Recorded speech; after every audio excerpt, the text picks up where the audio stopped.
রাজনৈতিক অঙ্গনের একজন ব্যক্তি হিসাবে তার স্বাভাবিক, কারণ শেখ হাসিনাকে এখানে একটা রায় প্রকাশিত হয়েছে, যেহেতু তার আহ একটা সাজা হয়েছে, স্বাভাবিকভাবেই তার রাজনৈতিক প্রতিপক্ষ যারা আছে তারা তো চাইবে যে ভারত তাকে হস্তান্তর করা হোক। কিন্তু ভারত শুরু থেকেই বিষয়টাকে আহ, তেমন পাত্তা দিয়েছে বলে তো আমাদের কাছে মনে হয় না, কারণ ভারত যে তাদের যে স্টেটমেন্ট দিয়েছেন সেখানে যে শব্দ প্রয়োগ করেছে যে নোটেড, মানে হুম, যে শব্দ অবগত আমরা আছে। বলি না যে হয়েছে এক ঘটনা আমরা শুনছি, তার মানে কি, তার মানে তোমাদের কাজ তোমরা তোমাদের মতোই আমরা এটাকে এত গুরুত্ব দেওয়ার প্রয়োজন মনে করছি না। এবং একটা লাইন তারা যে রাষ্ট্রীয়ভাবে যে স্টেটমেন্ট দিয়েছে সেখানে উল্লেখ করে দিয়েছে যে আমরা সব ভারত প্রতিবেশী হিসাবে আমরা যে সব অংশীদার যারা আছে তাদের সবার সাথে এনগেজমেন্টের কথা বলা আছে। এখানে বলা হয় নাই যে সরকার হিসেবে শুধু সরকারের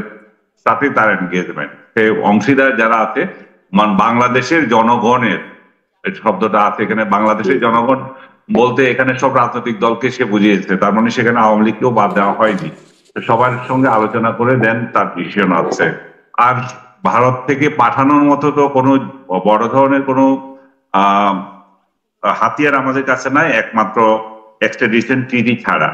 যে প্রত্যর্পণ চুক্তি যেটা, তো সে প্রত্যর্পণ চুক্তিতে কিন্তু এমন এমন শর্ত আছে যেগুলো দিয়ে ভারত দেখাতে পারে যে শেখ হাসিনাকে তাদের হস্তান্তর না করলেও কিছু আসে যায় না। কারণ এগুলা জাতিসংঘ মানবাধিকার যে আইন আছে তার সাথেও কিন্তু এগুলার অ্যালাইনমেন্ট আছে, একই একই ধরনের কথাবার্তা। যেমন প্রথম তাই 3 নম্বর যে বিষয়টা আর্টিকেল এই এই চুক্তির আছে যে যদি হয় যে যাকে কনভিকশনে ফেলে দেওয়া হয়েছে, যে কনভিক্টেড পার্সন যদি তার রাজনৈতিক প্রতিপক্ষ দ্বারা মানে এক ধরনের আহ প্রতিহিংসামূলক যদি ইয়ে হয়ে থাকে, এই যে রায় হয়ে থাকে, তাহলে সেখানে তাদেরকে হস্তান্তরের প্রশ্ন আসে না। তারপরে আছে অনেকগুলো ক্লজ আছে, তার বিচারটা ঠিক মতো হয়েছে কিনা। আরেকটা যেটা আছে সেখানে তো একেবারেই আসার সম্ভাবনা সেখানে দেখি না। উনি যদি রাজনৈতিক আশ্রয় প্রার্থনা করেন, উনি যদি সেখানে রাজনৈতিক আশ্রয় প্রার্থনা করেন, সেটা তো কোন কালে শেষ হবে তার কোনো পাত্তা নাই। তো সব ইন্টারপোলকে দেওয়া হয়েছে, ইন্টারপোলটা আজকাল হাস্যকর হয়ে গেছে, কাকে ধরে আনছে কখন আমার তো খুব মনে পড়ে না। তারপরে আমাদের সরকারের তরফ থেকে বলা হয়েছে আইসিসি, যেটা ইন্টারন্যাশনাল ক্রাইম কোর্ট, যেটা বা আন্তর্জাতিক ট্রাইব্যুনাল। এই, হুম, হ্যাঁ, ট্রাইব্যুনাল। অপরাধ জি। আদালত যেটা আছে, তার মাধ্যমে আনা হবে। তার মাধ্যমে কোথায় কোন দিন হয়েছে আমি দেখি নাই তারা যে এই ধরনের কাজ করে। তো সার্বিকভাবে শেখ হাসিনার প্রতি যে রায় যেটা হয়েছে সেটা যেমন প্রশ্নবিদ্ধ হয়েছে মানবাধিকার লঙ্ঘনের প্রশ্নে, মানবাধিকার ওই জায়গায় যে শেখ হাসিনার বিরুদ্ধে মানবাধিকারের অভিযোগ উঠেছে সেটা ঠিক আছে, কিন্তু উনি যে ন্যায় বিচার পান নাই, ওনার ওনার বিচারটা যে হতে পারে না তা না। ওনারা জাতিসংঘ সহ যারা যারা এটার অ্যামনেস্টি ইন্টারন্যাশনাল সহ যারা হুম, এটার প্রতিবাদ করেছে যে, এবং সবাই একটাই জিনিস দেখিয়েছে যে বিচার তো এই ধরনের একটা ঘটনার জন্য অবশ্যই হতে হবে, কিন্তু যারা অভিযুক্ত তারা যথাযথ আইনি সহায়তা পেয়েছে কিনা সেই জায়গায় সবাই যে ভুলটা ধরেছে সেটা হচ্ছে যে উনি একতরফা বিচার হয়েছে, উনি যথাযথ পান নাই। তা আমি ব্যক্তিগতভাবে মনে করি যে এটা দ্বারা সরকার আসলে আহ জুলাই যোদ্ধা যারা যারা জুলাইতে শহীদ হয়েছে তাদের প্রতিও এক ধরনের অবিচার করেছে। কারণ শেখ হাসিনাকে যে হুম। ফেরত আনতে পারবে সেটা যেমন ঠিক নেই, তেমনি এই বিচারটা আবার পুনর্বিচারের প্রশ্ন আসবে, যেহেতু কনভিক্টেড পার্সন যারা ছিল তারা বলতে পারে যে আমরা যথাযথ বিচার পাই নাই, আমাদের যে কিন্তু জনাব আনিস আহ আলমগীর, আনিস আলমগীর, মানে আমাদের তো একটা রীতিও আছে। ধরেন যুদ্ধাপরাধীদের বিচার যখন করা হয় তখনও তো আসলে এই আন্তর্জাতিক সংস্থাগুলোর একটা আপত্তির জায়গা ছিল। দেশে বিদেশ থেকে বিভিন্ন জায়গা থেকে প্রতিক্রিয়া এসেছে, দেশের মধ্যেও কিন্তু প্রতিক্রিয়া ছিল, তারপরেও কিন্তু কার্যকর হয়েছে রায়গুলো। মানে তাতে তো সেই একটা রেয়াজ তো আছেই। না, আপনি কার্যকর হয়েছিল আপনার কাছে যখন আসামি আছে, হুম, কনভিক্টেড পার্সন তো আপনার কাছে নাই, এটা তো হুম, পলাতক আছে। তো সেই হুম, যদি সে প্রশ্ন যদি আপনি তুলেন, তাহলে হুম, চৌধুরী মঈনুদ্দিনেরও তো ফাঁসি হয়েছিল, সে কোথায়, হ্যাঁ, তাকে আনা গেছে? হুম, যেমন বঙ্গবন্ধু হত্যাকারী যারা এখনো বাইরে পালিয়ে আছে তাদেরকে আনা গেছে? তাদেরকে জি। তো আনা যায় নাই। তো আমি সেই জায়গায় বলছি যে এই রায়টা শেখ হাসিনার তরফ থেকে যদি বলতে পারে যে আমি যথাযথ হুম, বিচার পাইনি, আবার একই সঙ্গে এটা যারা যারা আহ, বিচার প্রার্থী যারা, তারাও বলতে পারে যে এই এই ধরনের রায় আমাদের কি উপকার হলো। এবং এই জায়গায় আমি আরেকটা বিষয় আহ, এখানে শামীম হায়দার আছে, উনি জানি না এই বিষয়টা ওনার নজরে এসছে কিনা।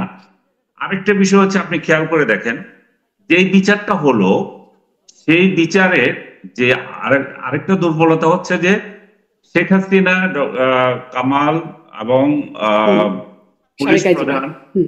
হ্যাঁ, আইজিপি, তাদের তিনজনের এখানে সাজা হলো এবং বিচার হলো কোথায়, কিসে কিসে, আপনার সাভারে আশুলিয়ায় একটা হত্যাকাণ্ডে, হুম। তারপরে চাঙ্কারপুলে হত্যাকাণ্ডে, তারপর ওই যে ও ইয়েতে আপনার রংপুরের যে হত্যাকাণ্ডের কথা আবু বলা সাইদ। হলো, হ্যাঁ, আবু সাইদ হত্যাকাণ্ড। কোথায়, এই এবং 5টা অভিযোগ তাদের বিরুদ্ধে আনা হলো। এই সমস্ত ইয়েতে হত্যাকাণ্ডের নির্দেশদাতা হিসাবে শেখ হাসিনাকে অভিযুক্ত করা হলো। আপনি যদি আইনের দৃষ্টিতে দেখেন, এটাও তো এক ধরনের মানে কি ধরনের আইন যে এখন তাদেরকে যারা রিয়েলি হত্যা করেছিল তাদের বিচার হচ্ছে আলাদা করে। এই হত্যাকাণ্ডগুলোতে যে সমস্ত পুলিশ অংশগ্রহণ করেছিল তাদের এই ট্রাইব্যুনালে আবার বিচার হচ্ছে। তার মানে একটা ইস্যুতে কয়বার বিচার হতে পারে? এটা তো একসঙ্গে বিচার হতে পারতো। জি, যে আনিস আলম ভাই, যার যার, আপনি হ্যাঁ, আইনি কিছু প্রশ্নও তুলছেন, আপনি মানে আইনি প্রশ্নও তুলছেন, আমি আইনি ন্যায্যতার প্রশ্ন প্রশ্নে। তুলছি, আপনি এটা আমি, একদম একদম জি, ভ্যালিড বিষয়টা হচ্ছে যে, কারণ এক মামলায় আসামিদেরকে আপনি আলাদা আলাদা করে বিচার করতে পারেন নাই। আশুলিয়া, চাঙ্গারপুল এবং এই যে 5টা অভিযোগ আপনি ধরলেন, এবং বিচার করলে তো বিচার বিচার করে জাতিকে দেখাতে হবে। আপনি শুধু বিচার করছেন বললে তো হবে না। এখানে আমরা যে দুর্বলতা, আরেকটা যে জিনিসটা দেখি, যারা এই ধরনের বিচার করেছেন ওনারা যদি দেখতেন যে না রে ভাই, আমরা এগুলো বুঝতেছি না, পারতেছি না, তাহলে আমরা এখানে যেগুলো অতীতে আমরা যেগুলো দেখেছি, এমিকাস কিউরি নিয়োগ দেওয়া হয়, জানো জানো উকিলদের, সিনিয়র উকিলদের পরামর্শ না হয়, তাদেরটা নিতে পারতেন। আমি জানি না শামীম পাটোয়ারি এটা কিভাবে বলবেন যে এক মামলায় কিভাবে দুইটা দুইটা রায়, দুইটা বিচার হয় একই মামলা, একই হত্যাকাণ্ড। সেখানে তার মানে কি, এদেরকে আলাদা করে বিচার করার অর্থ কি খুব জি, তাড়াতাড়ি এদেরকে ফাঁসি দেওয়ার জন্য, যে এটা হয়তো দীর্ঘ হবে জি। সেই জন্য আমি আলাদা আসলে করে? ব্যারিস্টার শামীম পাটোয়ারির কাছেও যাই, তিনিও ঝানু আইনজীবী, আমি তার জি, কাছ থেকে এই আইনের জায়গাটাকে তো শুনবই। কিন্তু আনিস আলম ভাই, আপনার কাছে ওই প্রশ্নটা রয়ে গেল, পরবর্তীতে আসছি যে নিরাপত্তা উপদেষ্টার বৈঠকে আসলে গুরুত্বপূর্ণ কথাগুলো কি হলো সেই বিষয়ে আমরা কিছু জানি কিনা, এটা আপনার কাছ থেকে আমি একটু বলবো শুনবো। এটা। আমি শামীম পাটোয়ারি আপনার কাছ থেকে এই যে নাহিদ ইসলামের আহ্বান, শেখ হাসিনাকে ফেরত পাঠানো নিয়ে ভারতের অবস্থান এবং যে আইনি প্রশ্নগুলো আনিস আলমগীর করছিলেন সেটা নিয়ে আপনার একটা সংক্ষিপ্ত পর্যালোচনা যদি বলেন। ভারতের সাথে আমাদের বন্দি প্রত্যাবর্তন চুক্তি আছে এবং এই চুক্তির অধীনে অনুপ চেটিয়ারকে বাংলাদেশ ফেরত পাঠিয়েছিল, ভারতও মনে হয় একজনকে পাঠিয়েছিল। আনিস ভাই যেটা ইঙ্গিত করেছেন, শেখ হাসিনা তো ওখানে বন্দি হিসাবে নাই, এটা হচ্ছে বড় ইস্যু। বন্দি হিসাবে কিন্তু উনি নাই, উনি রাজনৈতিক আশ্রয় পেতে পারেন, উনি ওখানে আসামি হিসাবে নাই। তাহলে কি করে বন্দি বিনিময় হবে? নর্মালি যেটা ঘটে থাকে যে কোনো একটা আসামিকে ওখানে কনভিক্ট করা হয়েছে বা এখানে কনভিক্ট করা হয়েছে, তাকে নিয়ে আসা হবে, এখানে একটা ইস্যু থাকবে। আরেকটা হচ্ছে, ওই প্রত্যাবর্তন চুক্তিতেই বলা আছে যদি মামলাটা পলিটিক্যাল ক্যারেক্টারের হয় তাহলে প্রত্যাবর্তন করতে বাধ্য থাকবে না। তো এটা তো পলিটিক্যাল ক্যারেক্টার যে কেউ বলতেই পারে ব্যাখ্যা করে। আর একটা ইস্যু হচ্ছে মৃত্যুদণ্ড দেওয়ার কারণে অসংখ্য দেশ যারা প্রত্যাবর্তনের পক্ষে ছিল, মৃত্যুদণ্ড দেওয়া হলে তারা প্রত্যাবর্তনের বিপক্ষে মতামত দেয়। ইন্টারন্যাশনাল যে প্রেশারটা শেখ হাসিনাকে প্রত্যাবর্তনের জন্য হতো, সেটা মৃত্যুদণ্ড দেওয়ার কারণে হবে না। তো সেদিক থেকে আমরা মনে করি শেখ হাসিনা বাংলাদেশে আসবে, ফাঁসি হবে, এইটা নাহিদ ইসলামও বিশ্বাস করে না। কিন্তু এই মুহূর্তে পলিটিক্যাল কার্ড হিসাবে শেখ হাসিনাকে দিতে হবে, না দিলে আহ, ভারতের সাথে সম্পর্ক থাকবে না, ভারতের সাথে সম্পর্ক ছিন্ন করে ফেলবো। আর ভারত কার্ড, পুরো জিনিসটা ভারত কার্ড ছাড়া এটা বাংলাদেশের রাজনীতিতে চরমভাবে ডোমিনেট করে। ইন্ডিয়ান একটা হাইপ উঠালে ভোটে রাজনীতিতে সুবিধা হয়। 71 সালে ভারত আশ্রয় না দিলে আমরা তীব্র বিপদে পড়তাম, তীব্র বিপদে। আরো বহু লক্ষ কোটি লোক মারা যেত। ভারত প্রায় কয়েক কোটি রিফিউজিকে আশ্রয় দিয়েছে, এটা বাস্তব কথা, এবং যুদ্ধ করেছে আমাদের সাথে, অনেক পরে যুক্ত হয়েছে। এবং স্বাধীনতার পরে বঙ্গবন্ধু 10 তারিখে যখন আসলেন উনি বললেন ভারত সম্পূর্ণ সৈন্য বাংলাদেশ থেকে নিয়ে ভারতে চলে গেছে, একটা সৈন্য বাংলাদেশে ছিল না এবং 1 ইঞ্চি জায়গা নিয়ে যায়নি।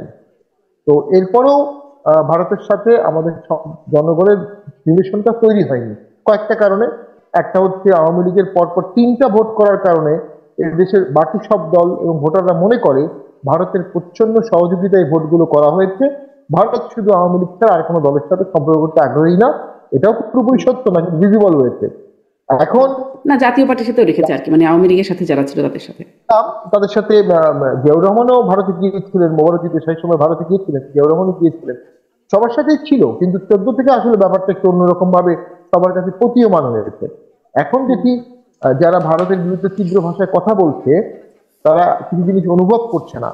একটা হচ্ছে ভারত তার সেফটি, সিকিউরিটি, সোভারেন্টির বিষয়ে ন্যূনতম ছাড় দেবে না, এবং বাংলাদেশও দেবে না। এখানে পাল্লায় পাল্লায় কথা বলেছি আমরা সারা জীবন। আরেকটি হচ্ছে বাংলাদেশ থেকে ভারতে কোনো পণ্য যাওয়ার দরকার হয় না। ভারত থেকে বাংলাদেশে কিছু কম দামে পণ্য আসতে হয়, পেঁয়াজ সহ অন্য কিছু। আরটা হচ্ছে ভারতের আকাশসীমা আমাদের ব্যবহার করতে হয়। আমাদের আকাশসীমা ব্যবহার না করেও ভারত কিন্তু তার এয়ার রুট প্রিভেল করতে পারবে। এবং এই অর্থনৈতিক কারণগুলো এত বেশি প্রিপন্ডারাস, এত বেশি কম্পেলিং, দেশপ্রেমিক কোনো মানুষ ভারতের সাথে অকারণে যুদ্ধ বা বাতানুবাতে অংশগ্রহণ করবে না।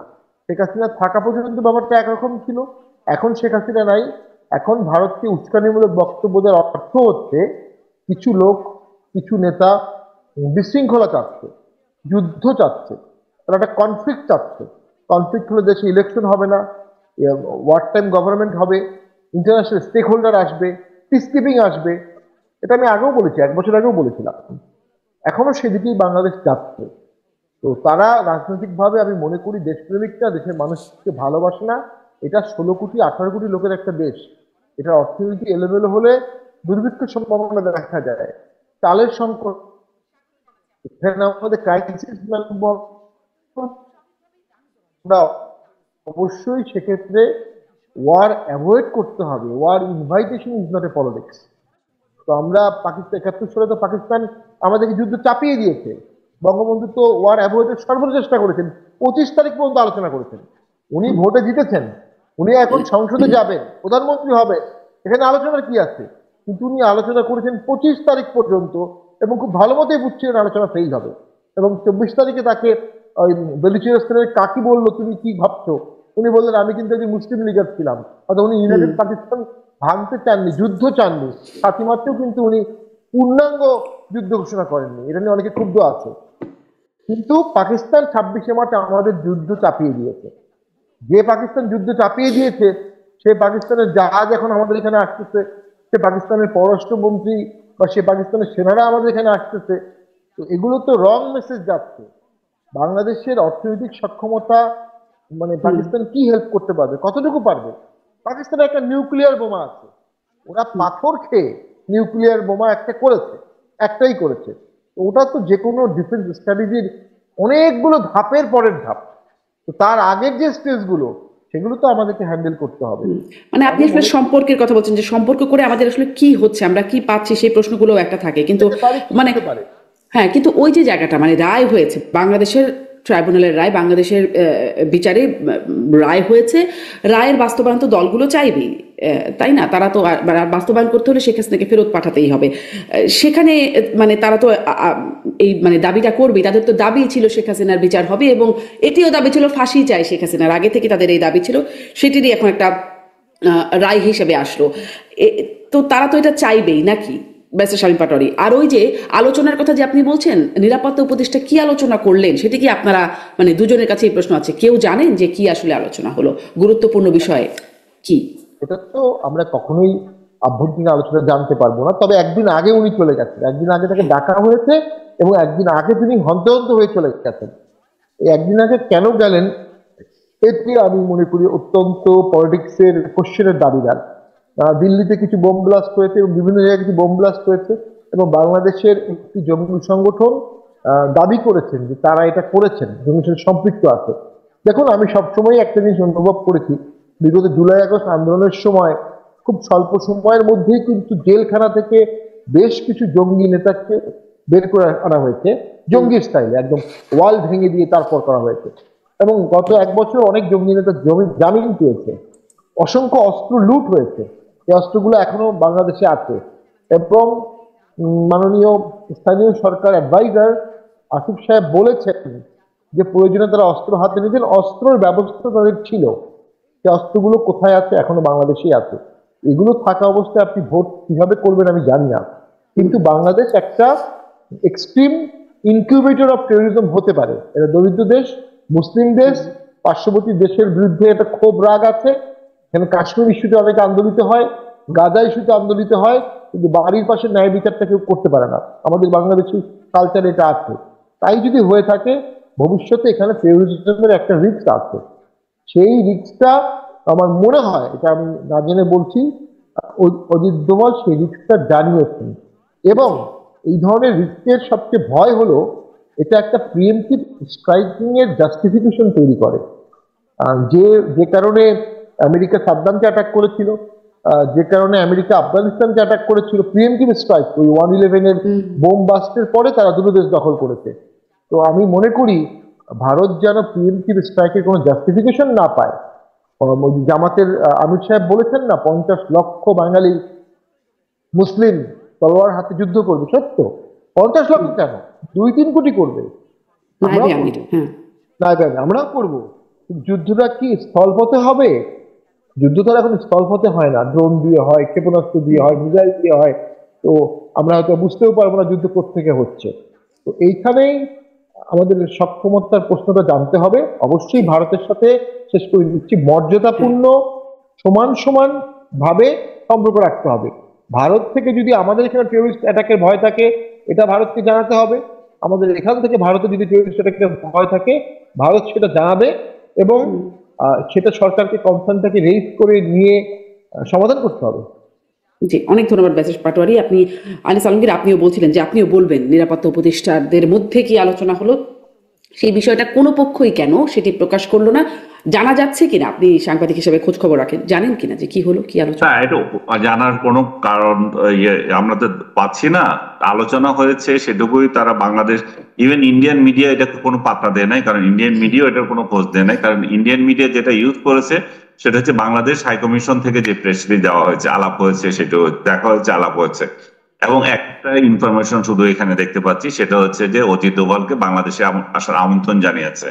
তো বাংলাদেশে আসার আমন্ত্রণ, এগুলো তো কথার কথা। এই দেশে গেলেন, আপনি বললেন যে আসার জন্য। দেখেন, অজিত দোভালের সাথে যে আমাদের খলিল সাহেবের যে সম্পর্ক, সেটা কমপ্লিট একটা ভারসাম্যহীন সম্পর্ক। এটা যে যখন ইয়েতে গেল, আপনার ব্যাংককে গিয়ে তার সাথে একদিন বৈঠক করলো, একটা ছবি তুললো, তারপরে চাপ বাড়িয়ে গেল যে অজিত দোভালের স্ট্যাটাসে তার সাথে দিতে হবে, নতুবা সে তার সাথে আলাপ করবে কি করে। যে লোকটাকে আমরা নিরাপত্তা উপদেষ্টা বানালাম, সে কোনোদিন মন্ত্রী ছিল না, এমপি ছিল না, রাষ্ট্রদূত ছিল না। তার রাজনৈতিক জ্ঞান শুধু এটুকু যে ফরেন মিনিস্ট্রিতে কদিন চাকরি করেছে, তার লিয়েনে বাইরে কাটিয়েছে। 1/11 সময় এসেছিল, আবার পালিয়ে গেছে সবার আগে। তো এমন একটা লোককে আমরা এই দায়িত্ব দিয়েছি। প্রথমে বললাম না আমাদের রোহিঙ্গা সমস্যার সমাধান করবে, ওরা ডিম, সেটার কোনো কিছুই হয়নি। তারপর এখন ভারতের সাথে সে মানে সম্পর্ক উন্নয়নের জন্য চেষ্টা করবে। এবং এই যে শেখ হাসিনা যাচ্ছেন, শেখ হাসিনা ওখানে আছেন, শেখ হাসিনাকে যাতে নিয়ে আসা হয়, এনসিপির তরফ থেকে দাবি করা হলো যে উনি যাতে আসতে নিয়ে আসেন। ওনার কি ক্যাপাসিটি আছে যে ভারতের মতো রাষ্ট্রের সঙ্গে পাল্লা দিয়ে তাদের এবং এটা শেখ হাসিনাকে নিয়ে আসতে পারে? প্রথমত আমি আপনাকে যেটা বললাম, যে ভারত যে যুক্তি দেবে, ভারত প্রথমত দেখিয়ে দিয়েছে নোটেড। তারপরে হচ্ছে যে রাজনৈতিক মামলা, এটা শামীম চৌধুরী, শামীম মাইদার এটা বললেন, পাটোয়ারি একই কথা বললেন যে এটা রাজনৈতিক মামলা হচ্ছে। তারা মানবাধিকার এবং ন্যায় বিচারের প্রশ্ন আসছে, সেটা কি এখানে মেনটেন হয়েছে কিনা। আন্তর্জাতিক ভারসাম্যের যে বিষয়টা থাকে, শেখ হাসিনা বহু বছর ধরে একটা শক্তিশালী সম্পর্ক তাদের সাথে রেখে আসছে। তারা সেই 71 থেকে আওয়ামী লীগের সাথে তাদের সম্পর্ক। তাকে এত ঘনিষ্ঠ একটা সম্পর্কের একজন ব্যক্তিকে আপনি মানে হুট করে চাইলে না দিয়ে দেবে, সেটা তো হতে পারে না। এবং আদালতের আরেকটা যেটা আমি বলেছিলাম যে রাজনৈতিক আশ্রয় যদি উনি চেয়ে থাকেন তাহলে আরো ডিফিকাল্ট। সবচেয়ে বড় যে বিষয়টা হচ্ছে যে উনাকে দেওয়ার জন্য আন্তর্জাতিকভাবেও তো কোনো চাপ ভারতের উপর কেউ রাখতে পারবে না। এখনো কোনো রাষ্ট্র কি বলেছে এই এই এই এই বিচারটা খুব সুষ্ঠু হয়েছে? সবার একই কথা যে এটা বাংলাদেশের অভ্যন্তরীণ ব্যাপার, এগুলাতে আমাদের কোনো চাপ নাই, আমাদের কোনো বিষয় না এটা। আপনি একটা রাষ্ট্র, আমি জানি না শারমিন আপনি দেখেছেন কিনা, কোন রাষ্ট্র এভাবে বলেছে কিনা যে তাকে ভারত ফেরত দিতে হবে। তো ভারতের উপর কোনো চাপই নাই। ভারত এমন একটা রাষ্ট্র, তো সে কি কারণে এটা ফেরত দেবে বা শেখ হাসিনাকে পাঠাবে, সেটা কোনো যৌক্তিকতা নাই। এবং খলিল সাহেব সেখানে অবশ্যই যখন বৈঠক হয় উনি এটা বলতে পারেন বাংলাদেশের তরফ থেকে যে আমরা যেহেতু তার হয়ে গেছে, আমরা তাকে ফেরত চাই। আপনি বলেছেন কিনা আমি জানি না, বাট অনুমান করি যে বলতেই তো পারেন, বললে তো কি আসে যায়। তো সেটা হয়তো উনি বলেছেন, কিন্তু ভারতের যে কনসার্ন সেটা একদম প্রকাশ্য ওদের মিডিয়াতে যেভাবে আসছে, সেটা হচ্ছে বাংলাদেশে ঘন ঘন পাকিস্তানি জেনারেলরা সফর করছে, বাংলাদেশে ঘন ঘন পাকিস্তানের মৌলবাদী নেতারা সফর করছে, এবং বাংলাদেশের সাথে ইন্ডিয়াতে যে বোম বাস্টিং হলো কয়েকদিন আগে, সেটার সাথেও তাদের মিডিয়া বাংলাদেশকে জড়াতে চাচ্ছে। বলা হচ্ছে বাংলাদেশকে ব্যবহার করে পাকিস্তান এই কাজ করছে। তো তারা সেই সময় আমি আমি আমি বিশ্বাস করি যে অজিত ডোভাল এই যে খলিল সাহেবকে এক গাদা অভিযোগ সেটা ধরিয়ে দিয়েছে, এগুলা সমাধান করেন। এছাড়া আর ওনার কাছ থেকে আর কোনো বার্তা পেয়েছেন আমার মনে হয় না। আর আমরাও তো বসে রই নাই যে অজিত ডোভাল বাংলাদেশে আসবে। আমরা বাংলাদেশের মানুষ যেটা চায় এবং যেটা এনসিপি সহ অনেকে দাবি করছেন, শেখ হাসিনাকে ফেরত আনেন, পারলে সেটা নিয়ে আসেন। যে অজিত ডোভাল বাংলাদেশের সফর করবে কি করবে না সেটা দিতে কারো ইন্টারেস্ট নাই। এবং সবচেয়ে আমি মনে করি যে জিনিসটা সেটা হচ্ছে যদি কোনো পজিটিভ কিছু থাকতো বাংলাদেশ সরকারই সেটা ফলাও করে প্রচার করতো। যেহেতু কোনো কিছু হয় নাই এবং কথাবার্তাও ঠিক মতো হয়েছে কিনা সেটা তো সন্দেহ হয়, সেই জন্যই এটা নিয়ে কোনো একটা শব্দ সরকারের তরফ থেকে নাই। জি, আমি আসলে মানে এই যে সবকিছু মনে করছি, আমরা ধারণা করছি, কিন্তু এই মানে সরকারের পক্ষ থেকে কেন স্পষ্ট হয় না, আপনিও বলছেন হয় নাই, কিন্তু কেন হয় না সেটা নিয়ে আমি একটু পরে আসি। কিন্তু আনিস আলমগীর, আপনার কাছে একটু ব্যক্তিগত জায়গায় একটা প্রশ্ন করি যে আপনি ওই যে রায় নিয়ে বিভিন্ন জায়গা থেকে প্রশ্ন তুলছেন, ন্যায় বিচার হলো কিনা সেটা নিয়ে আপনার প্রশ্ন।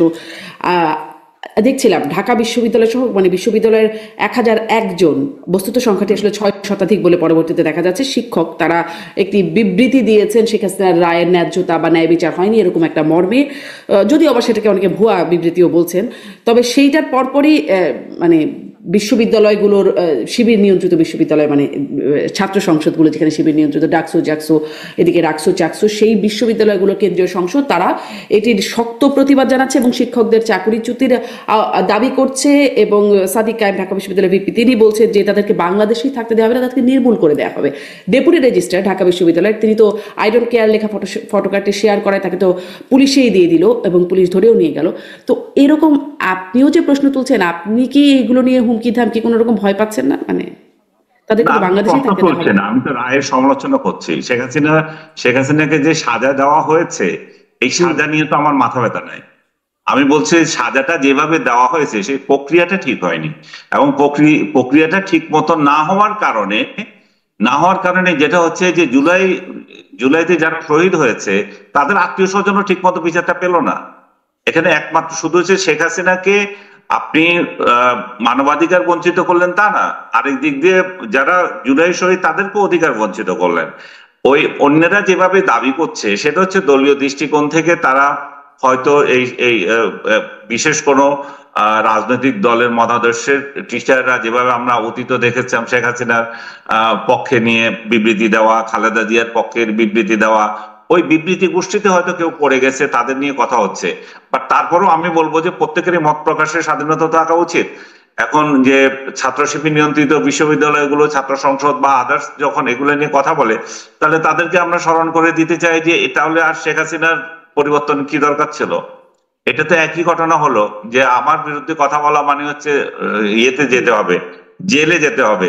এটা তো শেখ হাসিনা থেকে উন্নত মানের কোনো ইয়ে হলো না, কোনো বৈষম্য বিরোধী যে সমাজ আপনি দেখতে চেয়েছিলেন, যেটা ন্যায়ের সমাজ আপনি দেখতে ছিলেন, সেটা তো হলো না। এখানে তো তাহলে মানবাধিকার লঙ্ঘন, এখানেও তো ব্যক্তি স্বাধীনতা হরণ, এখানেও তো কণ্ঠরোধ করা, এখানেও তো মব জাস্টিস আরো 100 গুণ বাড়তি হওয়া। সো এটা নিয়ে তো অবশ্যই এগুলো এই ওয়েতে যদি কাউকে মত প্রকাশ দমন করা হয় সেটা তো অবশ্যই নিন্দনীয়। কিন্তু আমি আপনাকে আবারও একটু স্পষ্ট করছি যে শেখ হাসিনার বিচার হোক কিংবা কামাল সাহেবের বিচার হোক কিংবা ওই যে পুলিশ প্রধান যিনি আছেন, যে ঘটনাটা ঘটেছে এটা কেউ না কেউ তো করেছে। এটা শেখ হাসিনা করুক, স্বরাষ্ট্রমন্ত্রী করুক, পুলিশ প্রধান করুক, কিংবা কার্যত যারা স্পটে ছিল তারাই করুক, এই ঘটনার তো বিচার হতে হবে। এই ঘটনার বিচার না হয়তো পারে না, কিন্তু বিচারটা আমরা সঠিক প্রক্রিয়া একদম স্পষ্ট যে আপনি প্রক্রিয়াটা নিয়ে নানান প্রশ্ন আছে, বিচার নিয়ে আপনার আলোচনার জায়গাটা না। আমি এই যে মানে খলিলুর রহমান কি বিষয়ে কথা বললেন সেটি গোপন, মানে সেটি বিষয়ে জানা যাচ্ছে না, গুরুত্বপূর্ণ বিষয় বলে বলা হচ্ছে। তারপর ধরেন শেখ হাসিনার রায় যেদিন হলো সেদিন দুটি বন্দর নিয়ে চুক্তি হয়ে গেল, ঢাকা এবং চট্টগ্রামের দুটি বন্দর নিয়ে চুক্তি হয়ে গেল, সেখানেও গোপন, শর্তগুলো গোপন, সেটিও প্রকাশ করা হলো না। এর আগে যুক্তরাষ্ট্রের সাথে এনডিএ হলো, সেটিও আসলে এনডিএ তো নন ডিসক্লোজার এগ্রিমেন্টই, অতএব সেটিও প্রকাশ করা হলো না। শামীম পাটোয়ারি আপনার কাছ থেকে একটু শুনবো, এবং আমি আনিস আলমগীর আপনার কাছ থেকেও শুনবো যে এই বিষয়গুলো তো রাষ্ট্রীয় ব্যাপার, রাষ্ট্রীয় নিরাপত্তার ব্যাপার, রাষ্ট্রীয় অর্থনীতির ব্যাপার আছে যুক্ত এখানে। মানে যেমন ধরেন শেখ হাসিনাকে ফেরত দেওয়ার জন্য মিছিল হচ্ছে, 32 নম্বরে চলে যাওয়া হচ্ছে ফাঁসির দাবিতে, বা ধরেন আওয়ামী লীগ নিষিদ্ধের জন্য যমুনা ঘেরাও করে ফেলা হচ্ছে, এত সক্রিয় মানে এবং কার্যকর একটা পদক্ষেপই বলা চলে, সেগুলো হচ্ছে। কিন্তু এই বিষয়গুলোতে একরকম মৌন একটা প্রতিবাদ বা ছোট্টখাটো এটা ঠিক হচ্ছে না, করা হচ্ছে না, রাজনৈতিক দলগুলো বলছে। রাজনৈতিক দলগুলো সক্রিয় ভূমিকা রাখছে না কেন? তারা যে এটিতে খুশি না এটি বোঝা যাচ্ছে, আপত্তি আছে তাদের, কিন্তু শামীম পাটোয়ারি কেন সক্রিয় বা কার্যকর কোনো ভূমিকা রাখছে না, প্রতিবাদ করছে না? যেটা হচ্ছে আসলে দেখুন, বর্তমান সরকার তো এনসিপির সরকার, এনসিপি তো আর সরকারের বিরুদ্ধে আন্দোলন করবে না। আর নন ডিসক্লোজার ক্লোজ দিয়ে যে এগ্রিমেন্ট গুলো করা হয়েছে এটি অসাংবিধানিক। সংবিধানে বলা আছে যে কোনো ইন্টারন্যাশনাল ট্রিটি আপনার পার্লামেন্টে লে করতে হবে এবং পার্লামেন্টে শুনানি হবে, আনলেস সেখানে সিকিউরিটি কনসার্ন থাকে। সিকিউরিটি কনসার্ন থাকলে সেটা ক্লোজ ডোর সেশন হবে পার্লামেন্টের। সেই পার্লামেন্টে ক্লোজ ডোর সেশন ছাড়া এই চিঠিগুলো অনেকগুলোই অবৈধ, যদিও এটা সবসময় কখনো মেনটেন করা হয়নি। নন ডিসক্লোজার ক্লোজ দিয়ে যে সরকারটি এগ্রিমেন্ট করেছে তারা একটা অন্তর্বর্তী সরকার, তারা কিন্তু কোনো কেয়ারটেকার সরকার না, ইলেকটেড সরকার না। তাদের নির্বাচন প্রধান কাজ, তারা সংস্কারকে এখানে নিয়ে আসছে, সাথে বিচারকে নিয়ে আসছে। কিন্তু রাষ্ট্রকে বেঁধে ফেলবে, রাষ্ট্রকে 30-35 বছরের জন্য বেঁধে ফেলবে এরকম কোনো লোন, এরকম কোনো এগ্রিমেন্ট অবশ্যই এই সরকারের করা উচিত না। কারণ তারা জনগণের কাছে দায়বদ্ধ না। অন্যান্য সরকার জনগণের কাছে দায়বদ্ধ, ভোটের সময়, ভোটের আগে, ভোটের পরে। এই সরকার তো আর ভোট ভোট করবে না, এই অন্তর্বর্তী সরকার তো ভোটে দাঁড়াবে না, তো তার দায়বদ্ধতা কিভাবে আসলো? কিন্তু ব্যাপারটা পাটোয়ারি, আমার প্রশ্নটা কিন্তু এখানে আপনার কাছে, সরকার হয়তো ভালো বুঝছে, হয়তো ভালো হতেও পারে, হয়তো আছে নানান রকম, কিন্তু আমার প্রশ্নটা এখানে যে রাজনৈতিক দলগুলো, আপনি বলছিলেন জনগণের কাছে জবাবদিহিতা নাই, জনগণের দ্বারা নির্বাচিত না বা সামনে নির্বাচনও করবে না, কিন্তু রাজনৈতিক দলগুলোর কাছে তো তাদের একটা জবাবদিহিতা আছে, কারণ তাদের দ্বারা মানে এই সরকার এসেছে, তাদের সবার সম্মতিতে, যারা এখন সক্রিয় আছে দেশে, আপনারাও অবশ্য আছেন, আপনাদেরও ছিল সেই সময় সম্মতিতেই এই সরকারটা হলো। তো এইখানে রাজনৈতিক দলগুলো কেন সক্রিয় ভূমিকা পালন করছে না? তাদের, যেটি আমি বলছিলাম, সবার সাথে আমি কথা বলেছি, বিভিন্ন দলের সাথে, তাদের একটা মৌন আপত্তির জায়গা আছে, তারা বলছেন এটি উচিত না, এই সরকার এটা করতে পারে না, কিন্তু কেউ কার্যকর কোনো ভূমিকা কেন নিচ্ছে না বা প্রতিবাদ কেন করছে না? প্রতিবাদ করছে না কারণ রাজনৈতিক দলের মধ্যে বিএনপি, তারা মূলত একটা ভোট করতে চাচ্ছে, যে কোনো মূল্যে তারা মনে করছে একটা ভোট করতে পারলে তাদের সকল সমস্যার সমাধান হবে।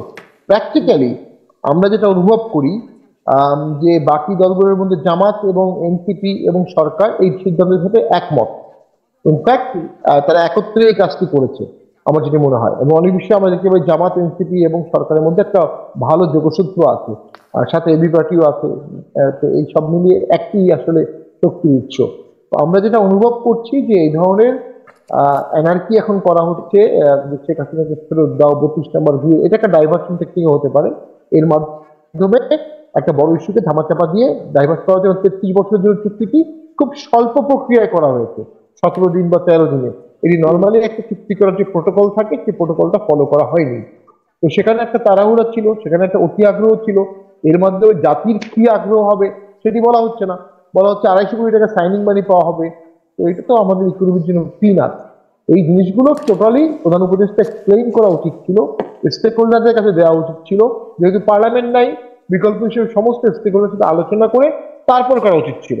তো আমি মনে করি সেখানে সরকারের একটা প্যারোকিয়াল ইন্টারেস্ট আছে এটার ব্যাপারে, কোনো একটা অন্য রকমের উৎসাহ কাজ করছে এই বিষয়টায়। খলিলুর রহমান সাহেব এবং ডক্টর ইউনূস যখন আসলেন, আমরা তো ভাবলাম রোহিঙ্গা সব ফেরত যাবে, অ্যাটলিস্ট তাদের সেই ইন্টারন্যাশনাল স্ট্যান্ড ছিল বলে আমাদের মনে হয়। তারা তো রোহিঙ্গা ফেরত নিতে পারলেন না, তারা উল্টো আরো 1.5 লাখ রোহিঙ্গা এর মধ্যে আমাদের কাছে আসছে। তারা করিডোর দিতে চেয়েছে, রোহিঙ্গা ফেরত যাবে কিনা জানি না, কিন্তু করিডোর দেওয়ার ব্যাপারে তাদের খুব আগ্রহ ছিল। সেটা সেনাপ্রধানের সাথে তাদের তখন একটা মতনৈক্য হয়। এই জন্য আমরা মনে করি যে জি, আমার বর্তমান আসলে এখানে ওইটাও আর একটা প্রশ্নের জায়গা, যে এই যে করিডোর নিয়ে আপনি বলছেন সেটাও একরকম গোপনেই হচ্ছিল। যখন হ্যাঁ, পররাষ্ট্র উপদেষ্টাটা বললেন তখনও সেটা নিয়ে আবার যে না হয় নাই, কেউ বলছেন না এটা নিয়ে কোনো কথা হয় নাই, কেউ বললেন না কথা হয়েছে, কেউ বলছেন মানবিক করিডোর, কেউ বলছেন চ্যানেল, নানান কিছু। তারপরে আসলে সেনাপ্রধানকে আমরা বলতে শুনলাম, তখনও রাজনৈতিক দলগুলোকে খুব উচ্চ কণ্ঠে কিন্তু এটা দিয়ে দেখি নাই। মানে সেটি আপনি অবশ্য বলছিলেন ভোটকে কেন্দ্র করে, সেটি কি মানে করিডোরের প্রক্রিয়াটা কি বন্ধ হয়েছে নাকি সেটাও আমরা চলছে? এটা অনেকে বলে ইনফর্মাল করিডোর এখনো আছে, বাট হ্যাঁ, একদম ফর্মাল করিডোরটা তো বাংলাদেশে এখন নাই। ফর্মাল করিডোর যেহেতু নাই, সেহেতু আমরা মনে করি এই বিষয়টি আপাতত সেটেল হয়েছে, এবং সেক্ষেত্রে তো সেনাবাহিনীর বক্তব্য ছিল ইলেকটেড গভর্নমেন্ট সেই সিদ্ধান্ত নেবে, অন্তর্বর্তী সরকার এই সিদ্ধান্তগুলো নেবে না। কারণ করিডোরে দেওয়ার অর্থ হচ্ছে আমরা মায়ানমারের যুদ্ধে ইনভলভ হয়ে গেলাম, একটা পক্ষ নিয়ে নিলাম। যখনই আমি একটা পক্ষ নিব, তখন মায়ানমারের সাথে আমাদের এনিমি স্টেট সম্পর্ক হবে। আমরা কেন এই এই সম্পর্কটা এনিমি স্টেটে নিয়ে যাব? ওই যে বললাম, কিছু লোক আছে যারা দেশকে ভালোবাসে না, দেশের মানুষকে ভালোবাসে না, দেশের মানুষের জানমালের খেয়াল করে না, তাদের এই ক্ষুদ্র রাজনৈতিক স্বার্থ বা অরাজনৈতিক স্বার্থের দিকেই বেশি গুরুত্ব দেয়। জি, তো সেই ব্যারিস্টার পাটোয়ারি, ধন্যবাদ আপনাকে। আমার প্রশ্নটা ওইখানেই, যে যারা কেয়ার করে রাজনৈতিক দলগুলো, তারা আসলে জানমালের কথা নিয়েই কথা বলার কথা, তারা কেন কিছু করছে না? আনিস আলমগীর, আপনার এই বিষয়ে আপনার কি বক্তব্য? অনেক কিছুই গোপনে গোপনে, মানে গোপন বা অপ্রকাশিত শর্তে অনেক চুক্তি হয়ে যাচ্ছে, অনেক কিছু হয়ে যাচ্ছে। রাজনৈতিক দলগুলো এইসব বিষয়ে, মানে বলছিলাম যেগুলো মাঠে অনেক কিছু নিয়ে সরব, এই বিষয়গুলো নিয়ে কেন খুব সরব না? আপনি কি শুধু বন্দরের কথা বলছেন না বাকিগুলো কথা বলছেন? আমি যদি সবগুলো বন্দর, মিলিয়েই আসলে জানতে চাচ্ছি, মানে কোথাও কি আপনি দেখছেন যে খুব সক্রিয় অবস্থান রাখছে, ধরুন যুক্তরাষ্ট্রের সাথে এনডিএ, ধরুন করিডোর নিয়েও, বা ধরেন এই বন্দরটা তো হয়েই গেল, চুক্তি হয়েই গেল, কোথাও কি খুব সক্রিয় বা কার্যকর ভূমিকা না রেখেছেন এটা রাজনৈতিক সক্রিয় না, দলগুলো? এটা লোক দেখানো একটা প্রতিবাদ করে, লোক দেখানো একটা বিবৃতি দেয়, যেমন জামাতও একটা লোক দেখানো বিবৃতি দিয়েছে এবং সেখানেও আবার বলেছে পতিত স্বৈরাচারের সাথে সম্পর্কিত তাদের কোন আত্মীয়কে এই ধরনের বন্ধ দিয়ে দিতেছে, এবং বলছে এই যে কোনো গোপন চুক্তি কিংবা এটা গোপন চুক্তি কিংবা দরপত্রবিহীন অবৈধ চুক্তি করলে জন অসন্তোষ তৈরি হবে এবং যার সমুদয় দায় দায়িত্ব সরকারের উপরে বর্তাবে, এই ধরনের হুমকিও দিয়েছে। কিন্তু তারা আবার তিনটা প্রস্তাব দিয়েছে, সেটা হচ্ছে যে এটা হলে অবশ্য ভালো হতো যে দেশীয় ব্যবস্থায় বন্দরের উন্নয়ন সম্পন্ন করা, প্রয়োজন হলে দক্ষ এবং অভিজ্ঞ বিদেশি জনবল নিয়োগ করা, আর যেটা বলা হয় যে যে উন্নত মানের যন্ত্রপাতি যাবতীয় যেগুলো কেনা হয় সেগুলো যাতে এখানকার লোক যারা অপারেশনের দায়িত্ব থাকে তাদেরকে শেখানো, এই সমস্ত জিনিসগুলো। মূল বিষয় হচ্ছে যে এটা টেন্ডার ছাড়া হয়ে গেছে এবং এটা স্বৈরাচারের সাথে সম্পর্কিত কাকে টেনে দিচ্ছে জামাত সেটা নিজেরা জানে, কেন তারপরেও বলতে ওদের এটা ভয়। তো বিএনপিরও এই ধরনের একটা বিবৃতি আমি দেখেছি, আপনি যেটা বলেছেন সেটাই, এবং এটাতে আপনি দেখেন ওই বিবৃতি দেওয়াটাই শেষ, এরপরে তাদের কোনো বক্তৃতা নাই, বক্তব্য নাই। তার মানে তারাও আসলে তারাও তারাও ক্ষমতায় থাকলে হয়তো দিত, তাদের হয়তো যন্ত্রণাটা তখন তাহলে এই জায়গায় হচ্ছে যে আমরা তো কদিন পরে ক্ষমতায় যেতাম, দিলে আমরা দিতাম, তোমরা কেন দিচ্ছ, এই জন্য হয়তো রাগ লাগছে। কিন্তু মূল প্রিন্সিপালের জায়গায় তাদের যে কোনো বিরোধ আছে তার সেটা তো দেখতেছি না। বিরোধ যদি থাকতো তাহলে তো তারা তো বলতো এটা আমরা প্রতিরোধ করব, প্রতিহত করব। ডক্টর ইউনূসের সরকারের সেই বৈধতা নাই, তার জনভিত্তি নাই এবং জন রায় নাই যে এই ধরনের বিদেশের সাথে এই ধরনের চুক্তি করা, যেখানে নির্বাচনের আছে মাত্র 70 দিনের মতো বাকি। তো এত তাড়াহুড়ো কিসের? এত টেন্ডার ছাড়া কেন দিতে হবে এবং এত দ্রুততার সাথে কেন দিতে হবে?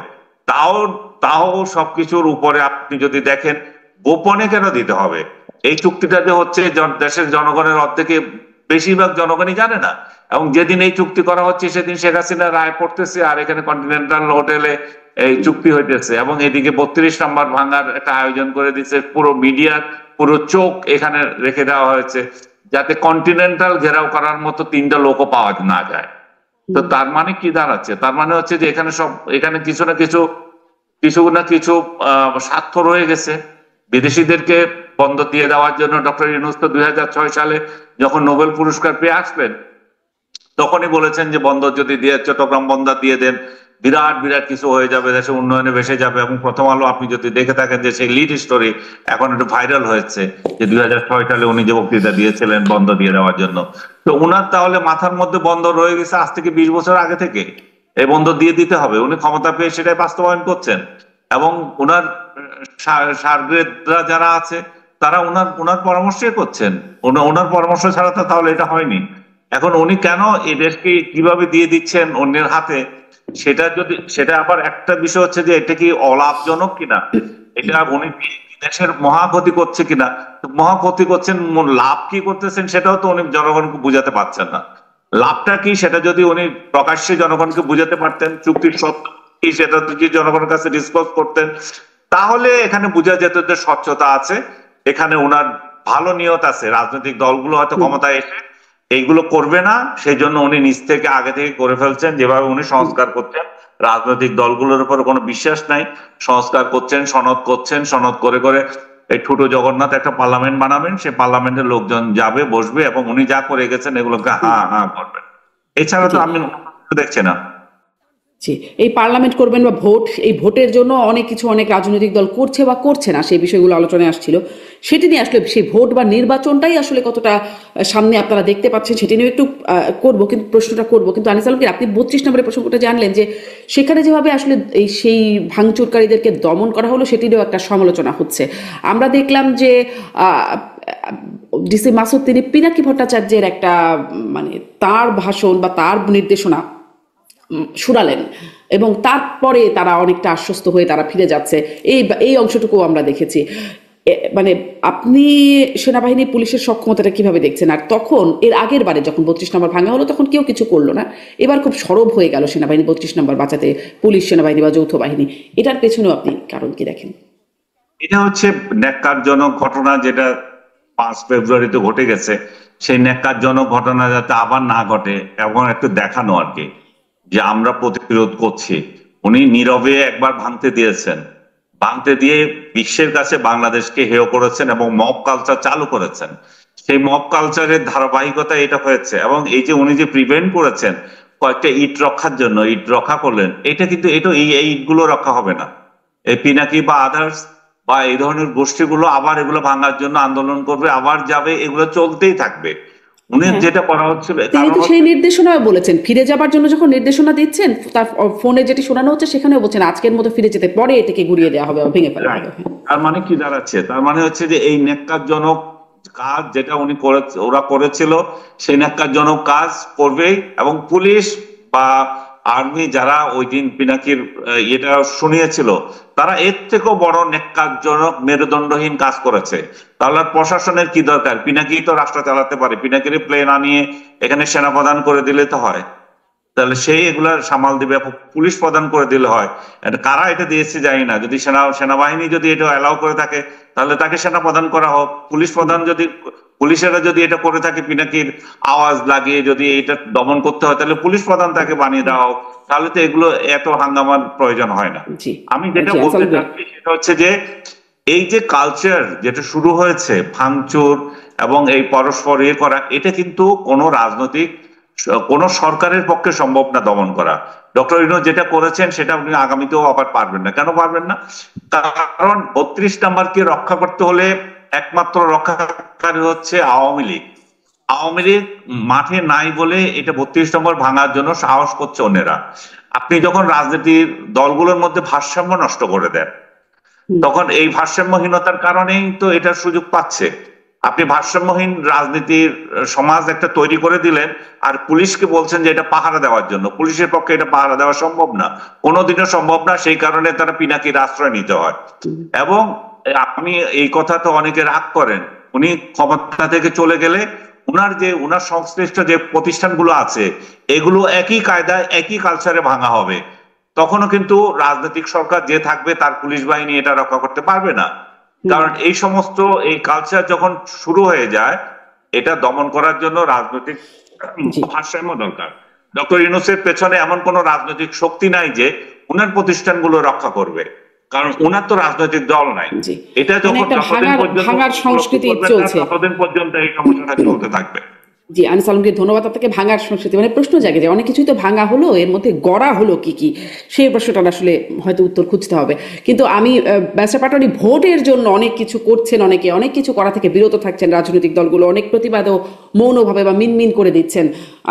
আমি আসলে সেই ভোটের দিকে যেতে চাই যে সেই ভোট এবং পুলিশ সেনাবাহিনীকেও আমরা যে অবস্থায় দেখছি, আনিস আলমগীর যেভাবে বিশ্লেষণ করছিলেন, সেখানে সামনের ভোটটাকে আপনি কিভাবে দেখতে পান?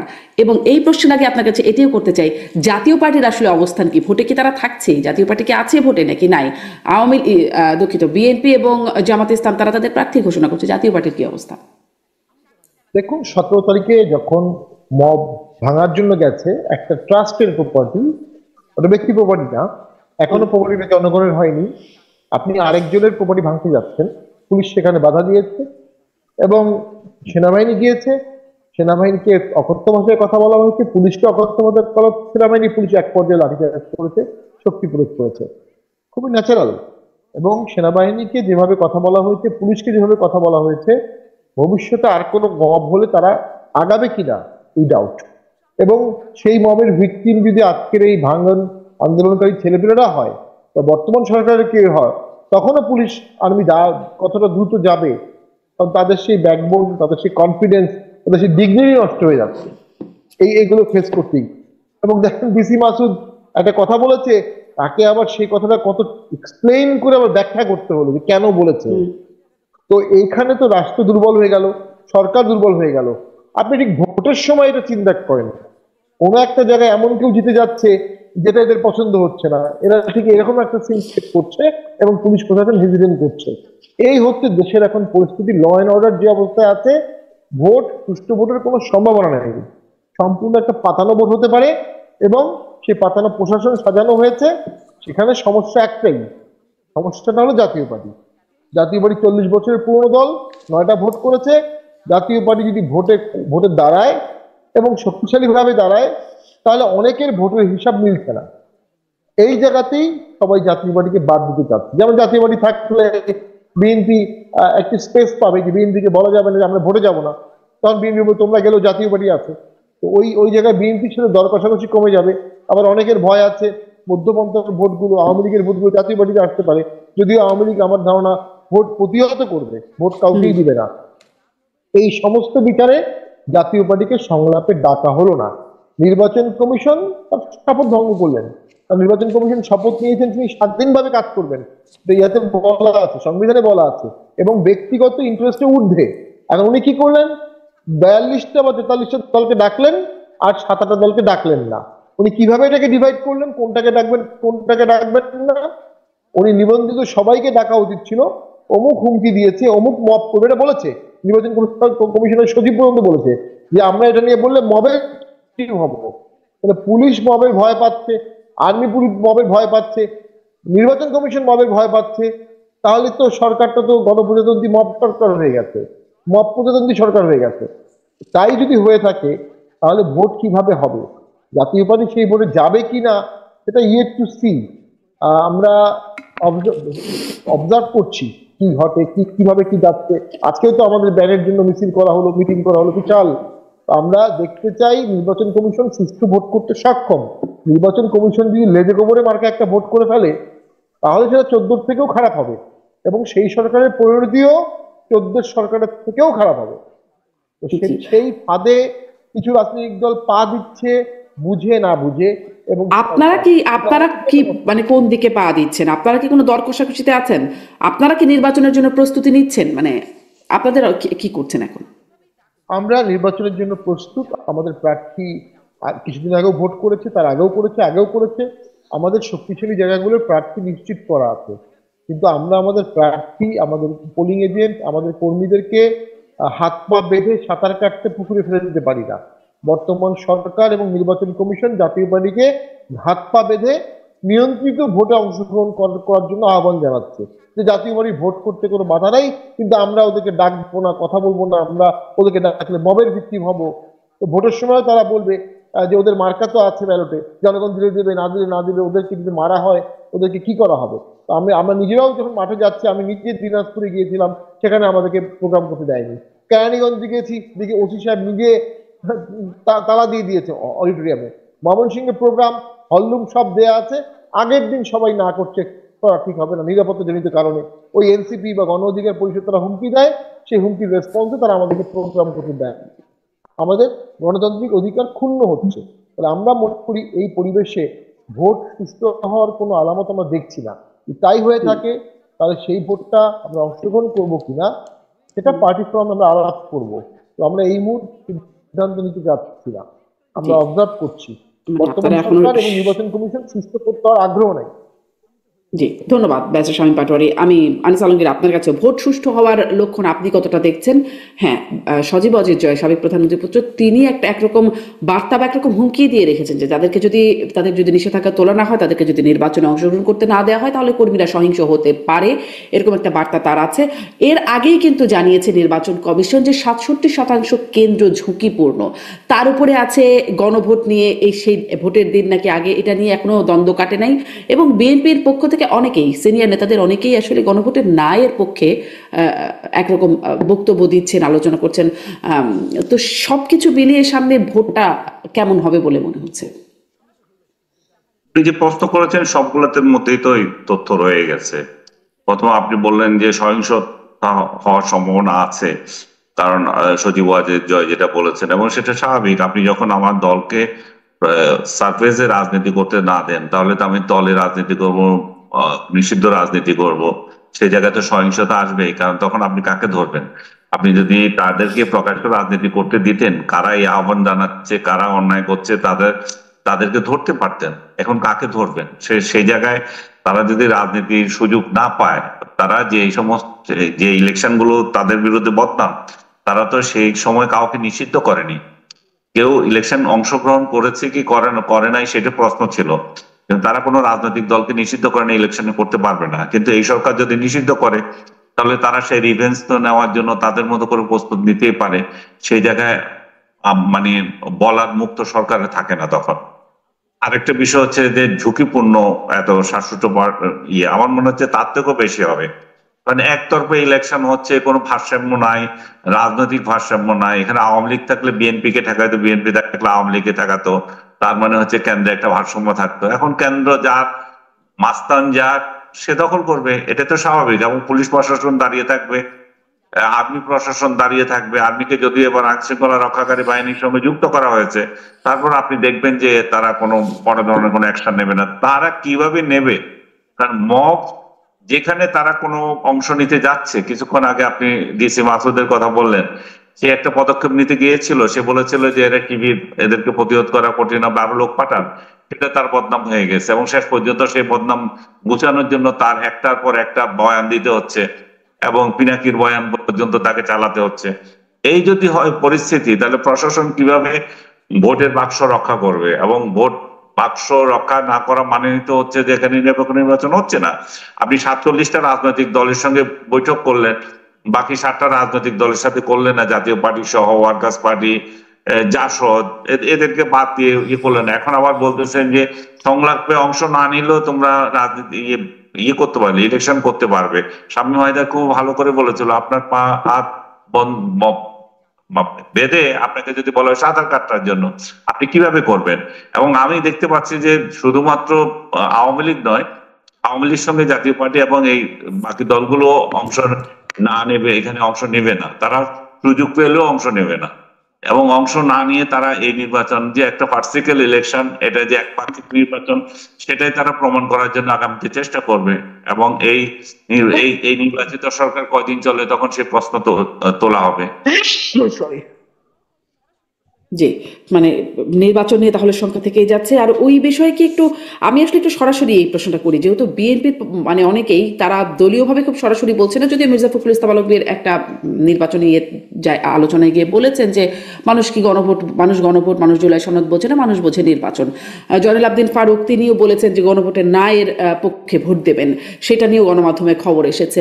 বা আমার সাথেও যাদের বিভিন্ন অনুষ্ঠানে কথা হয়, বিভিন্ন আমার আলোচনা অনুষ্ঠানে, অনেকেই আসলে নায়ের পক্ষে, যেমন সেদিন ব্যারিস্টার নাসিরউদ্দিন নসীম, তার সাথে কথা হচ্ছিল, তিনি বলছিলেন যে গণভোটে তিনি ব্যক্তিগতভাবে নায়ের পক্ষে থাকবেন।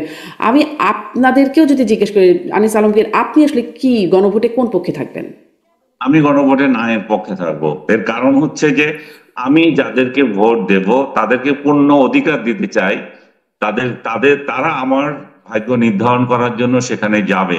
আমি তার সংসদ সদস্য হিসাবে তার বিবেক সে যাতে খাটাতে পারে সেটা দেবো। আর আরো একটা কারণ হচ্ছে যে পদ্ধতিতে ভোট হচ্ছে, সেটা তো একটা মানে উদ্ভট ধরনের। আমার আমার দুইটা পছন্দ হচ্ছে, আমি আর দুইটা অপছন্দ হচ্ছে, সেই জায়গায় আমার জন্য ডিফিকাল্ট এখানে হা বলা। সো জি আমি না ভোট দেব তার মানে যে এই প্রক্রিয়াটাকে আমি অপছন্দ করছি, বা সংস্কার কর্মসূচি যেগুলো নেওয়া হয়েছে সবগুলোর ক্ষেত্রে আমার আপত্তি আছে তা না।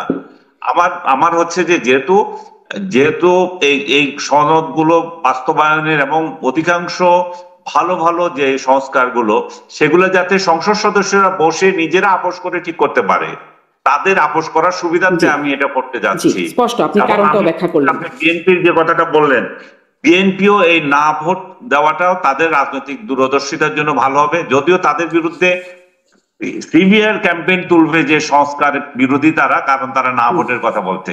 তারা যদি এটা বুঝাতে পারে যে না আমরা এই জন্যই করছি, আমরা নিজেরা গিয়ে ঠিক করব কোনটা ঠিক থাকবে আর কোনটা থাকবে না, না মানি সংস্কার বিরোধী না, না মানি আমরা সনদের বিরোধী না, আমি নিজেও পার্সোনালি না মানি সনদের বিরোধী না, জি না মানে হচ্ছে এই পদ্ধতিটা যে পদ্ধতিতে যেতে চাচ্ছে সেটাতে আমি মনে করি না যে আমার অধিকার এখানে জি প্রতিষ্ঠিত আনিস হচ্ছে। আলমগীর আমার একদম অধিকার স্পষ্ট, আপনি তাদের আপনি প্রতিষ্ঠিত হচ্ছে। সনদের পক্ষে, সংস্কারের পক্ষে, কিন্তু এই গণভোটের প্রক্রিয়ায় আপনি না ভোট দিচ্ছেন। আমি ব্যারিস্টার পাটোয়ারি আপনার কাছে এই প্রশ্নই একদম সংক্ষেপে, আপনি আসলে গণভোটে কি কোন পক্ষে ভোট দেবেন, হ্যাঁ না নাকি অনেকে না আবার এটা বয়কটের হ্যাঁ কথা না, বলছেন? না এটা তো আমাদের পার্টি ফোরামের সিদ্ধান্ত হবে ভোটের আগে আগে, তখন আমরা পূর্ণাঙ্গ সিদ্ধান্ত। তবে গণভোট হবে কিন্তু সংবিধান অ্যামেন্ডমেন্ট পার্লামেন্টে পাস হবে। পার্লামেন্ট পাস হওয়ার পর যখন গণভোটে যাবে, যদি বেসিক স্ট্রাকচার অ্যামেন্ডমেন্ট করতে হয়, রাষ্ট্রপতি অ্যাসেন্ডের আগে গণভোটে যাবে। পার্লামেন্ট পাস হওয়ার আগে গণভোট করা হচ্ছে, এটা কিন্তু আমাদের সংবিধানে নাই। এটা আনা হয়েছে জুলাই সনদ অর্ডারে।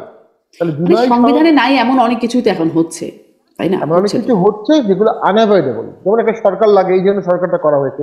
যেটা অ্যাভয়েডেবল, যেটাকে আপনি সংবিধানের মধ্যে করতে পারবেন, সেটাকে আপনি সংবিধানের বাইরে কেন করবেন? ডক্ট্রিন অফ নেসেসিটি তো ওখানে অ্যাপ্লিকেবল হবে না। তো আমাদের সংবিধানে এখন গণভোট নাই, গণভোট আসবে। আগে যেটা ছিল সেখানে যেভাবে গণভোট বলা আছে সেভাবে গণভোট হতে হবে। জুলাই সনদ দিয়ে গণভোট করা হচ্ছে, জুলাই সনদকে সংবিধানের উপরে দেওয়া হচ্ছে, সংবিধানের আর্টিকেল 7 এর উপরে দিয়ে দেওয়া হচ্ছে। এটার কোনো এই যে এটা কিম্ভূত কিমাকার একটা জিনিস হয়ে যেতে পারে, এই চেতনাটাই নষ্ট হয়ে যেতে পারে। আর নির্বাচন কমিশন, ওনারা কোনো পারিবারিক বিবাহের দাওয়াত দিচ্ছেন না। ওনারা ওত নিয়ে ভোট করতে যাবেন 13 ন্যাশনাল ইলেকশন, সেই ইলেকশনে আমাদেরকে ডাকবেন। এই ডাকার তাদের শপথবদ্ধ দায়িত্ব ছিল। তারা না ডেকে শপথ ভঙ্গ করেছেন এবং তারা বায়াস্ট হয়ে গেছেন, ভয় পেয়ে হোক অথবা ইন্টারেস্ট থেকে হোক অথবা নিজের দলীয় অনুভূতি থেকে হোক অথবা নিজের রাজনৈতিক চেতনা থেকে হোক। এই যে